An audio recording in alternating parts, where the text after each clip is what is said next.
वाग्संकाशम काश्यपेयं महदूतियं तमोरिम सर्वाभग्न प्रणोति स्मृतिवाकरम् ओं दधिशङ्कतुषाराभ्रमशिरोदार्णवशम्भुवं शमानमामि शशिनं शोमं शम्भुर्मुकुटभूषणं धरणीगर्भशम्भूतम विद्युत्कान्ति समप्रभ कुमारं शक्तिस्तमच्चमङ्गलं प्रणम्यामं प्रियङ्गुकालिकाश्यामरूपेण प्रतिमबुधं सौम्यं सौम्यं गुणोपेतं तमं भूतं प्रणम्यामं देवानां च ऋषीणां च गुरुमुखाञ्चं सनिवं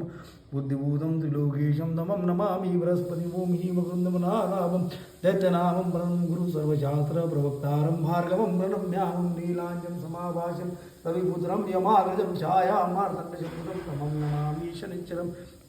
मोर्दकायं महावीर्यं चन्द्रादित्यवर्धनं श्रीकाग्रमशम्भुतं तमं राहुं प्रणम्यामं पलाशपुष्पसङ्काशमुतारकाग्रमस्तकं रौद्रं रौद्रात्मकं घोरं तमं केतुं प्रणम्यामं इति श्रीवेदव्यासविरचितम् आदित्यादिनवग्रस्तोत्रसम्पूर्णम् ओ